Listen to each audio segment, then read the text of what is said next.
So it's keeping things green, isn't it? Showers of blessing. Showers of blessing. Yes, it is. Okay, well, we want to welcome you to the Albany Seventh-day Adventist Church for our Sabbath School lesson study today. Those of you who are online, we want to welcome you also. And those of you who are out in the foyer, if you want to move into the sanctuary, we will begin our lesson study in just a few moments. Before we begin, let's just bow our heads and let's have prayer. Father in heaven, we thank you that you love us. We thank you for the Sabbath. We thank you for the blessings of rain, although it does seem like we're getting a little more than we need. But we thank you for the green and all that comes as a result of that rain. We ask that your Holy Spirit would reign into our hearts and help us to understand the stories that we read, better understand the kind of person you are. We thank you for hearing this prayer and for blessing us this Sabbath. We pray these things in Jesus' name. Amen. We will first of all have Mission Spotlight, and then we'll go directly into our lesson study.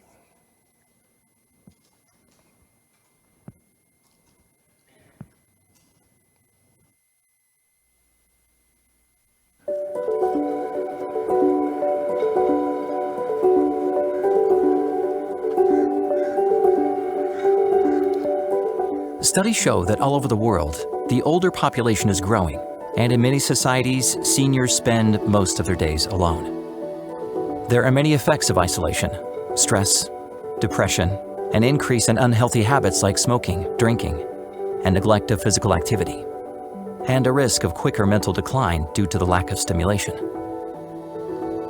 As we strive to reach people in urban areas under the Mission to the Cities initiative, how can we connect with this group that spends a majority of their time in isolation? What can one do to serve the seniors in the cities? A church in Vancouver, Canada, started a seniors garden after the pastor heard about a local couple who had their own special garden. This couple was experiencing loneliness and disconnection, and so they started a We Grow, You Pick garden in their front yard to connect with their neighbors.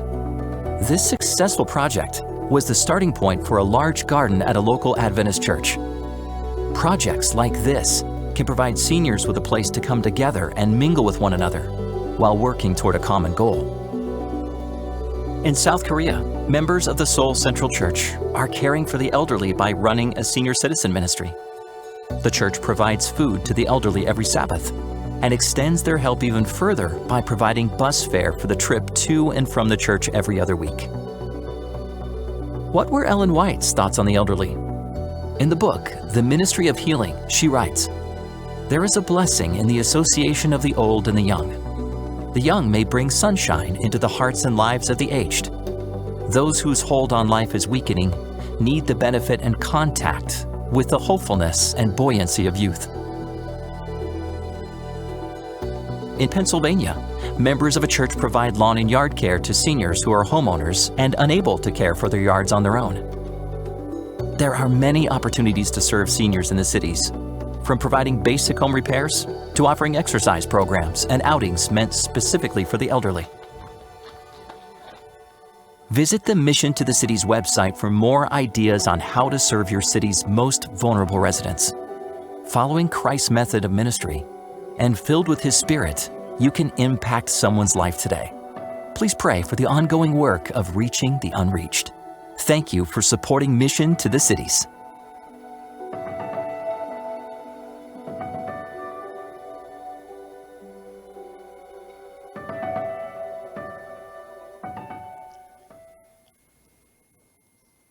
We live in the city of Albany, but compared to the big cities, Albany, Corvallis, Lebanon, are little villages.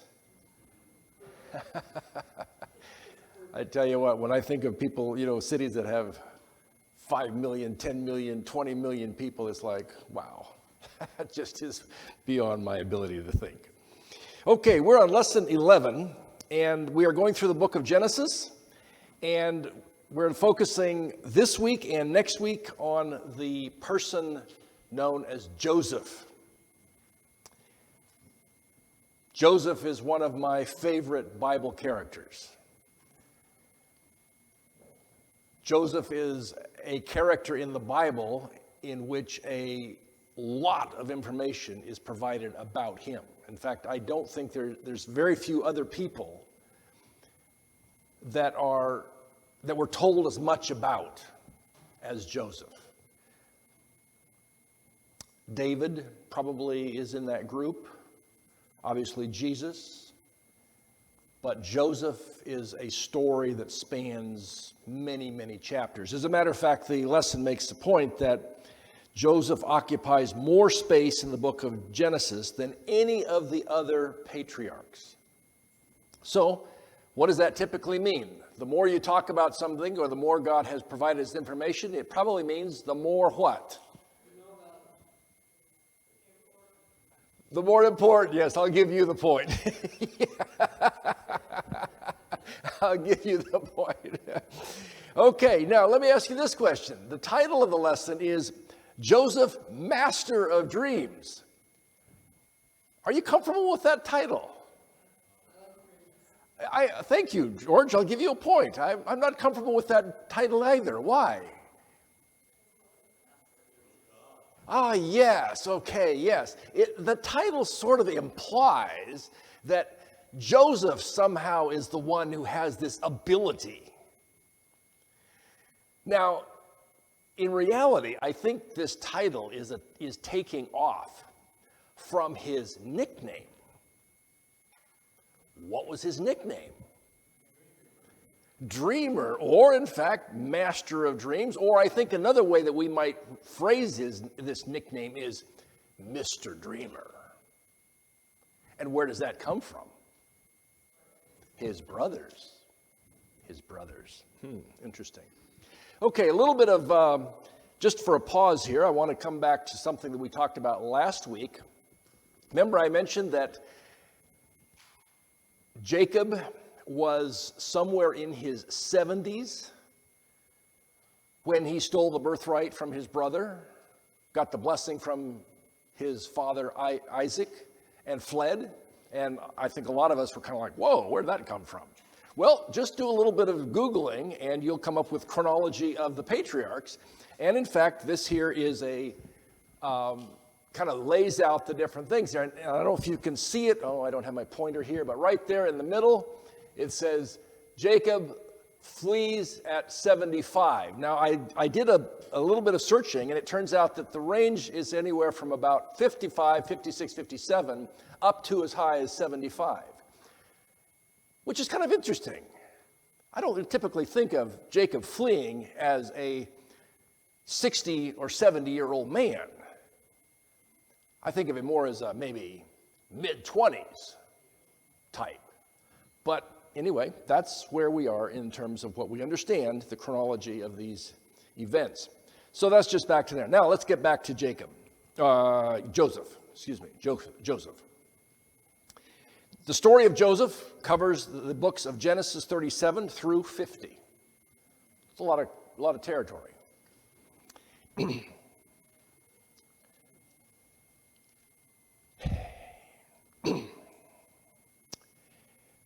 Jacob returns from his stay with Laban back to Canaan. And when Jacob comes back, he has a large family. Most of his family, his children are from Leah, but he has two sons from Rachel, which is Joseph and Benjamin. And unfortunately, when Benjamin is born, Rachel dies. And so, while the birth of two sons to Rachel are a blessing, it is a very bittersweet blessing.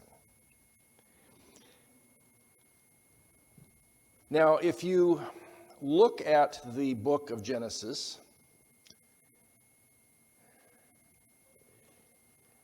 I'm trying something new here today. We'll see if it works. Trying to keep up with everything that's... Okay. The story of Joseph begins in Genesis 37. And Genesis 37, verse 3 reads as follows. Now Israel loved Joseph more than any other of his sons, because he was the son of his old age. And he made him a robe of many colors. Verse 4. But when his brothers saw that his father loved Joseph more than all his brothers, they hated him and could not speak peacefully to him. What do you get? What sense of this family do you get?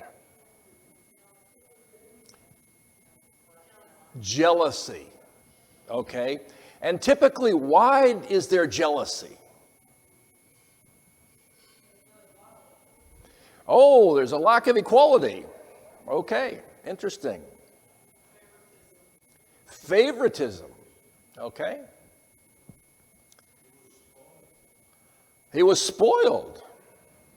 Favoritism, being spoiled, okay. Apparently it was to a degree that it was very obvious to everybody. And that in turn then fostered this sense of jealousy. Jealousy that grew to what degree? Hatred. Hatred. What's interesting about this story is that it appears that Jacob seems to have been sort of oblivious to it all. What's that? Or didn't care. I'm going to go with my first. I think he was just kind of oblivious to it. My guess is that at this point in his life, he was not out in the field very much. He was back in camp, okay? His sons were old enough now that they could run the operation. And so, there was maybe not a lot of connection. When they took their herds out to pasture, they would go for long distances, for long periods of time. And, not a lot of interaction. Jacob seems to have been fairly oblivious to the effect of what his actions were having on his family. Continuing on in the story, verse 5, now Joseph had a dream. And what was the first dream? The sheaves. They're out harvesting grain. Apparently they had some farming operations going on. They're all out harvesting.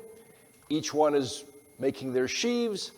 And Joseph becomes aware of the fact that his sheave sort of becomes a center point of focus, and all sheaves gather around him and are actually bowing down to his sheaf. What does Joseph do? Who else seemed to be a little oblivious to what's going on here? Joseph. So Joseph tells his story of his dream. Now, again, I have to kind of also put myself in this situation, because how many times have you gotten up in the morning and said, wow, I had a crazy dream last night? And you kind of blah, blah, blah, try to tell a little bit about the story, and everyone says, oh yeah, that was crazy, and then you go on your way, and that's the end of it.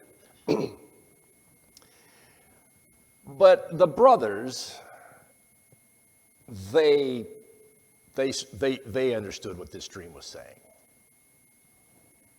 and they didn't like it. And then to add insult to injury, what happens? Joseph has another dream. And this dream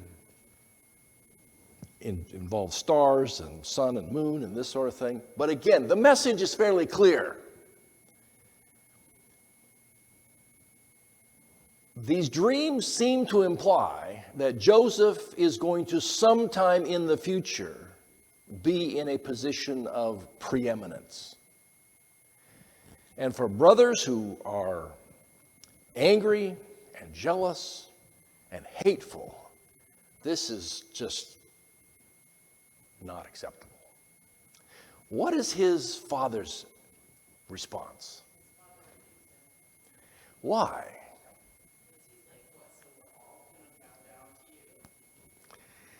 Yeah.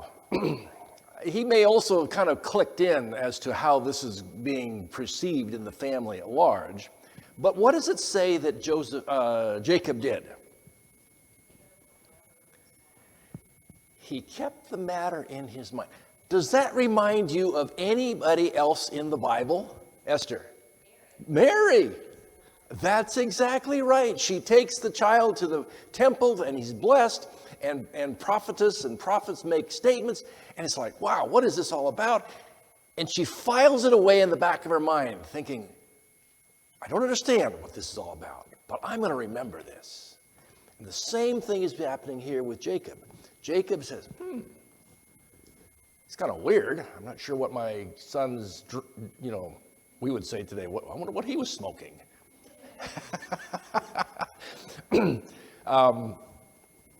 But he files it away because he recognizes that there is something here that doesn't make sense. And yet it does make sense. It's just we don't know when it's going to make sense. In retrospect, yes. Okay, so let's continue on. We then are given a coat of many colors, which of course was probably not the smartest thing for Jacob to do. And when it says a coat of many colors, how would we understand that to be? What is that saying?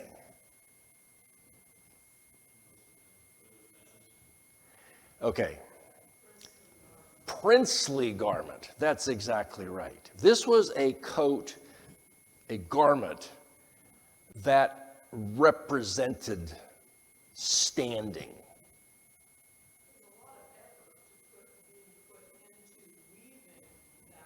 Yeah. This was not just, one piece of cloth that got dipped and dyed and draped around you.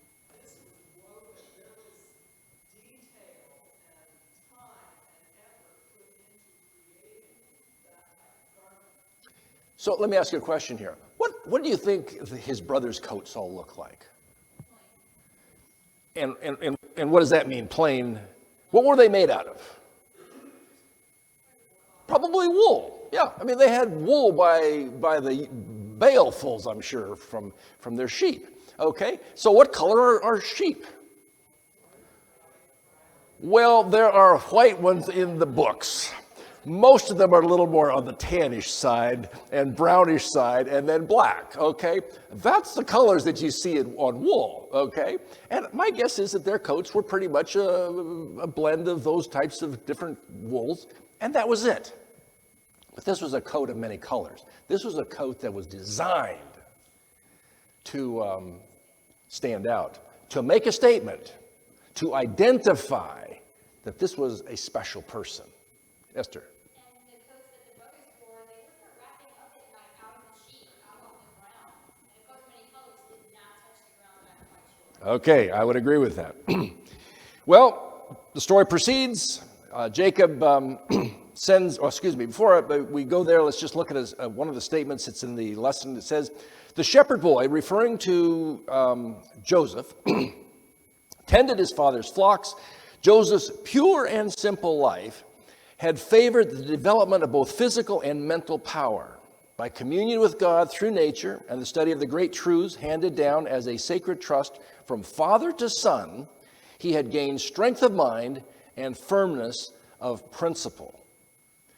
So even though it appears that Joseph was sort of being pampered and favored in ways that were not necessarily ideal, even though he was not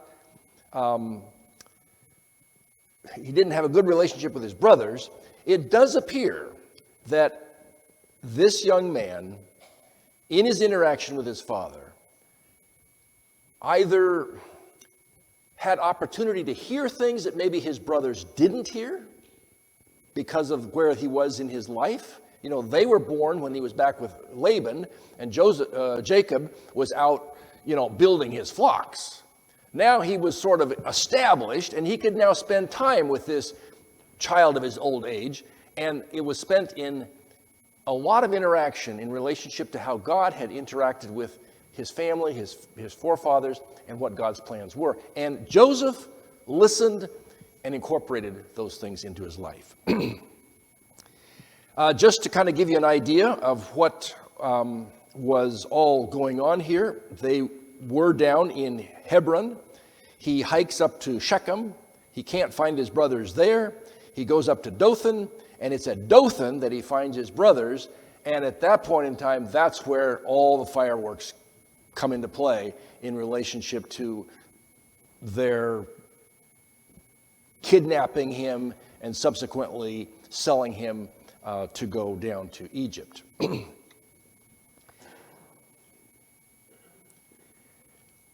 So his brothers kidnap him.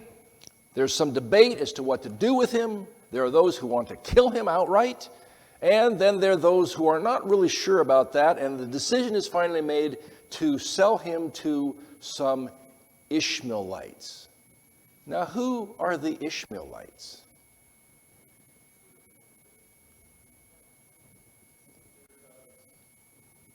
They're cousins.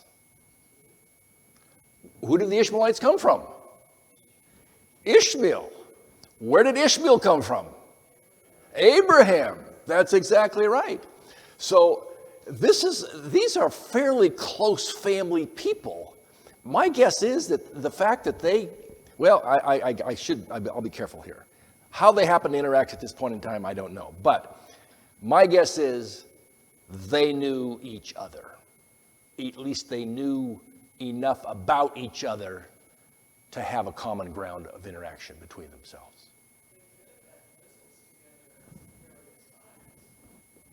Exactly. There's no reason not to think that could not have happened. Joseph is taken out of the pit. They negotiate a price, and Joseph is sold into slavery. And he's off to Egypt. And I want to read something here. This comes out of the book Education. It makes this statement. It says, in the crisis of his life, when making that terrible journey from his childhood home in Canaan to the bondage which awaited him in Egypt, looking for the last time on the hills that hid the tents of his kindred, Joseph remembered his father's God. He remembered the lessons of his childhood, and his soul thrilled with the resolve to prove himself true, ever to act as became a subject of the King of heaven.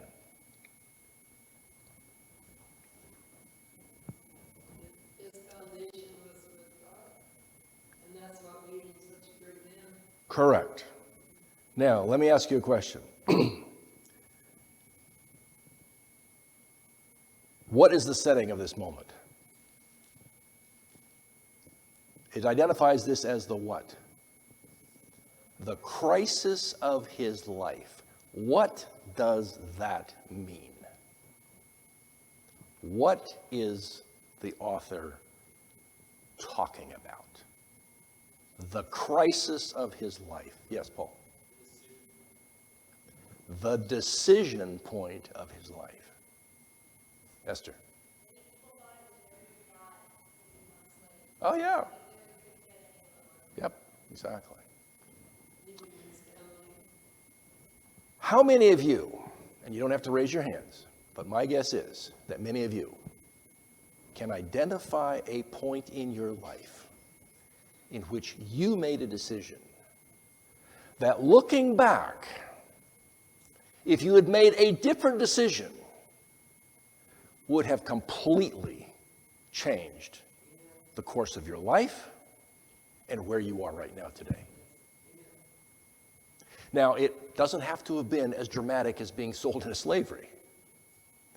It could be simply a point in life when you left home or transferred from here to there or whatever else.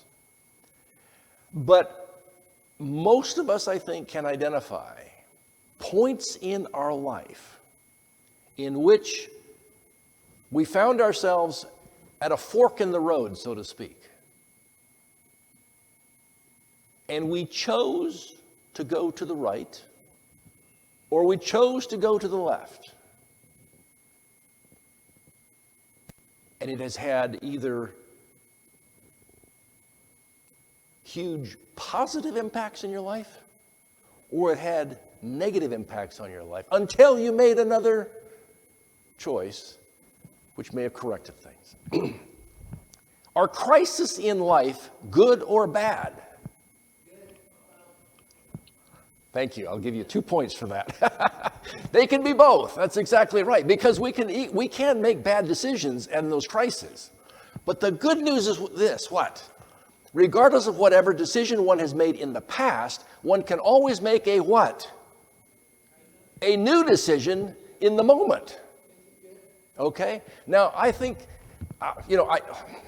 we have to assume here that in the life of Joseph, that he might not have always made the best decisions up until that point. But at this point in time, Joseph made a decision. And what was that decision?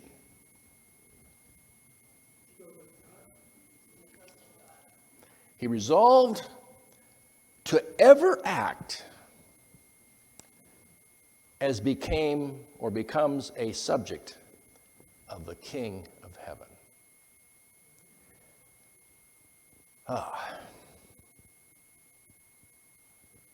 wish I had always done that. I wish I had always acted that way. But you know me well enough that I haven't. Yes, Jeannie.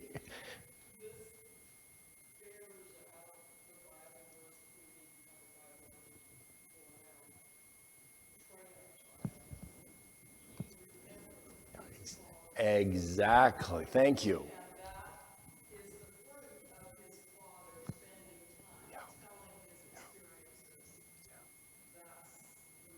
Yeah, exactly. The only reason he could remember was because he had heard.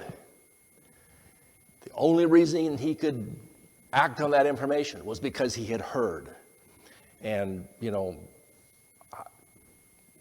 my mother read the Bible story books to us time and time again. And those are the foundation. That's where the information comes from. That's where the knowledge of who God is and what he's all about and what he wants us to do. All that comes from having been taught that. Okay. Crisis in his life. Okay. Anything else that we want to focus on here in relationship to Joseph and this event here? Oh, let me ask you this question. I want to go back to the dreams that he had. Why? Why did God give Joseph these 2 dreams at the point in time that he did? In other words, he was probably he was sold when he was 17, I think is what we've concluded. Okay, 17. So let's say that these dreams occurred 15 years old, 16 years old. Why did God give those dreams to Joseph at that time? When you're in the right place, when God wanted him in the right place. Okay, I'll give you a point. But let's have any other ideas. Why? I'm sorry? To give him hope later. Now, let me ask you to unpack that a little bit. When you say hope later, I mean, when is later? When he's an adult and his brothers are coming back and he's starting to say, wait a minute, I've seen this before. Okay? Let me ask you this question. For whose benefit were the dreams?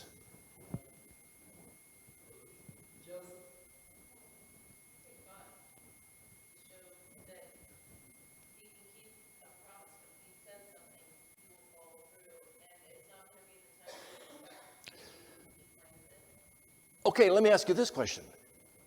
Did anybody understand the dreams? For years. Let me ask you this question. Did anybody even remember the dreams? For years.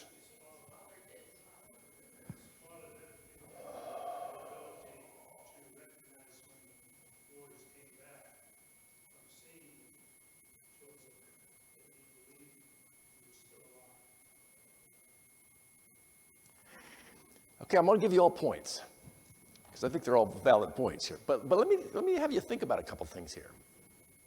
God gives these dreams to this 15-year-old kid. Joseph is sold into slavery. As far as Isaac is concerned, Joseph's gone. He's dead. He's history. Forget the dreams. They don't mean anything. I don't think Isaac remembers those dreams, or Jacob remembers those dreams as far as having any significance to life. Joseph is down in Egypt. Life. Now, he's got all kinds of things going on, but again, his family's gone. He's out of the picture. Never going to see him again. Dreams? Must have been something I ate that night. The brothers, the dreamer is where? We don't know. He's gone. We'll never see him again either.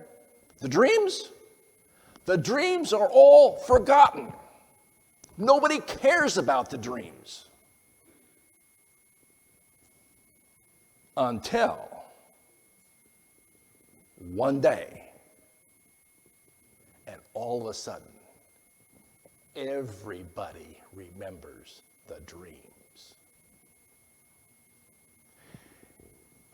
It's interesting how God works. God does things here that you and I, doesn't make any sense, and oftentimes we forget about it. It's like, well, interesting information, but who cares? And then years later,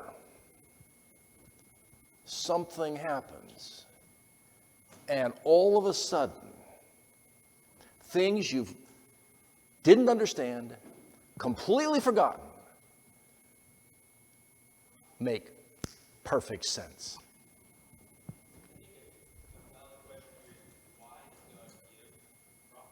Okay, why does God give prophecy?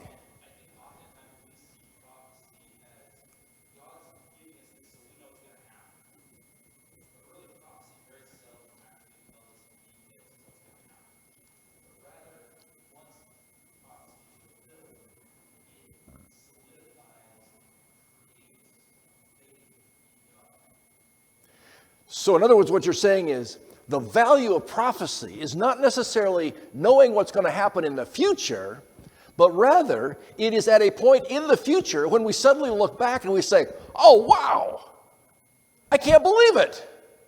God was involved in everything that was going on all along this line of events when I thought everything was falling apart, and all of a sudden it makes perfect sense. And that is the power of prophecy. That is what I believe. Let me think.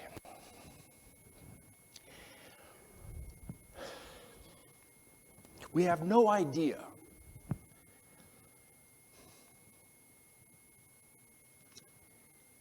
it's not included in the story here. We have no idea what went on in Joseph's mind in those years in Egypt, in relationship. I don't think he ever anticipated seeing his brothers again. But I don't know about you, but I've had some pretty creative conversations in my mind in which I have role-played what I would do if I had the opportunity to settle the scores. You know what I'm talking about? You know what? Boom, boom.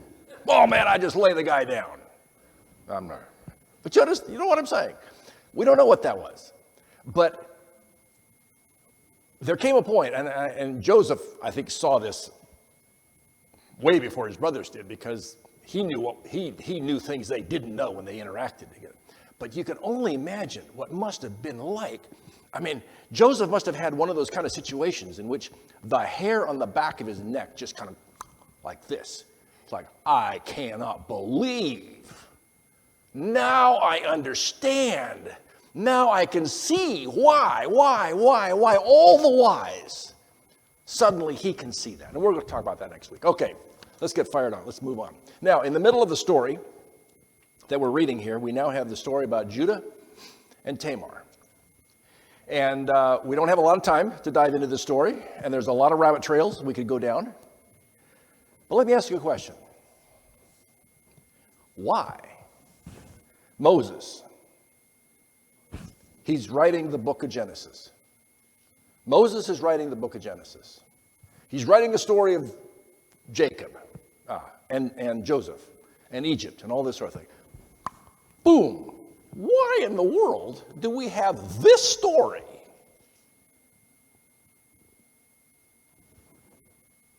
in the book of Genesis? Moses is writing what? Under inspiration.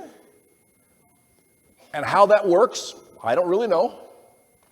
But God inspires Moses to write this story and include it in the record. Now let me ask you a question. Why? Yes, Kathy. The thing is, it's not just a chapter, it's many chapters. More than you have the flood or the Okay, so why do you think he puts the story in here? and many chapters. Why do you think he puts the story in here? Well, you're not being any helpful. Okay, what's that? He's in Jesus' genealogy. Okay, interesting. Now, I'm sorry? To give us hope, expand?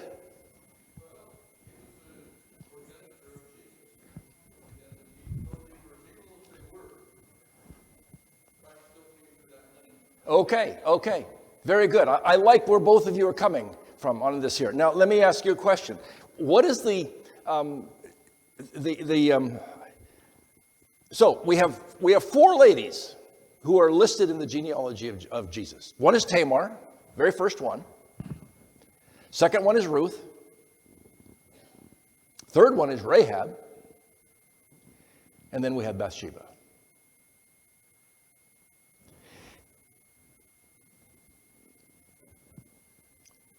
Ruth.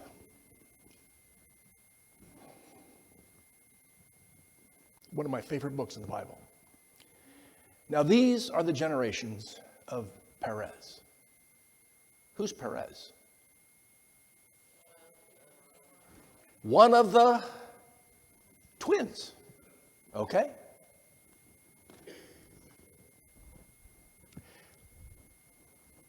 So, again, I ask the question, why is the story included? And I'm going to give you the answer.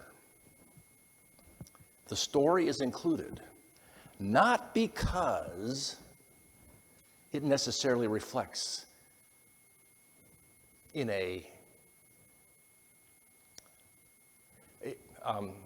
it demonstrates a lot of problems, okay?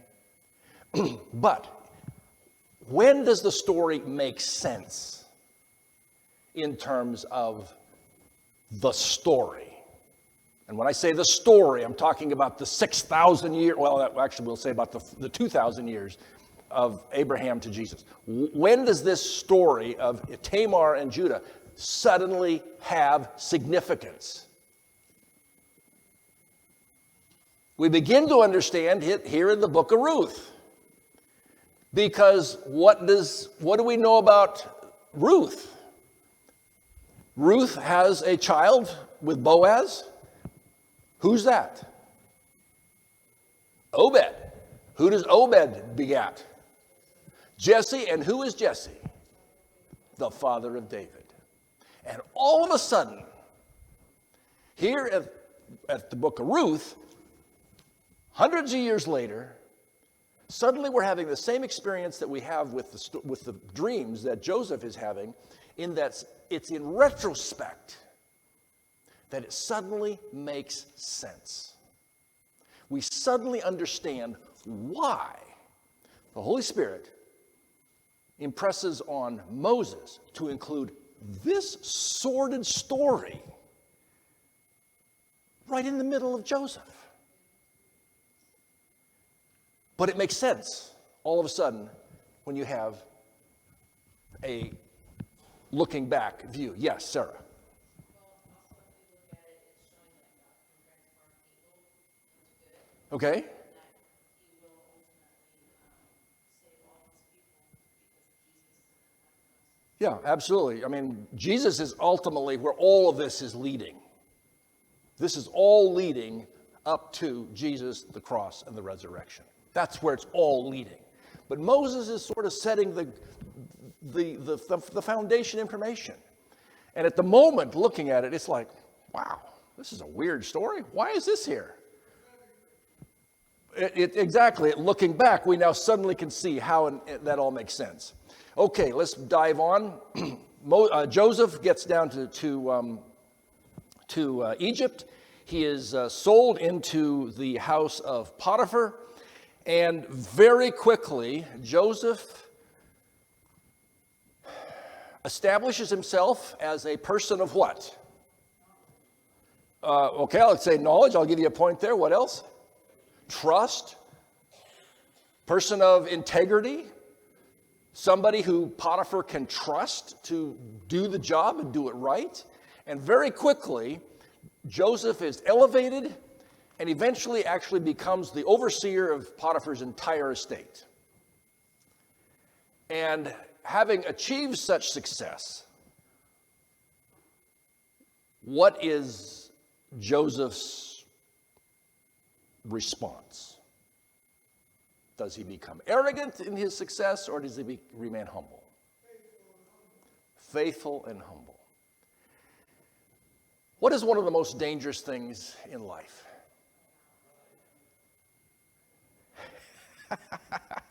I don't know, I'm going to give any of you a point. No, I'll tell you what, one of the most dangerous things in life is, it's success. It's success. And when you are very successful, it becomes even more dangerous. Because you begin to feel like you can walk on water.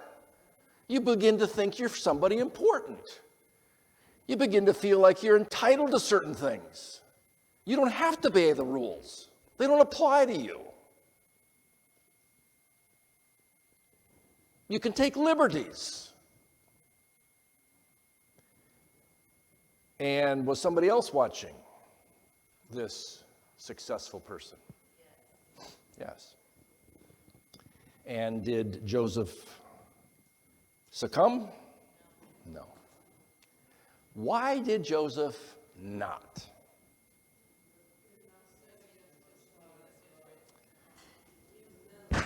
He recognized where he stood in why he was where he was at. Exactly. And Joseph did not. Who is somebody else in the Bible who we have, interestingly enough, I believe both Joseph and somebody else in the Bible are two Bible characters that there is no record of them. I'm not sure if I want to use the word making a mistake, but not sinning. Daniel, Joseph and Daniel, two people that we need to look at carefully.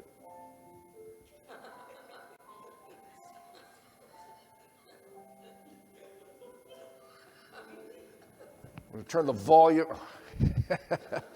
Okay. Well, I want you to continue looking at the story. There's the interaction with the dreams of the butler and the baker, and then subsequently the dreams of Pharaoh. And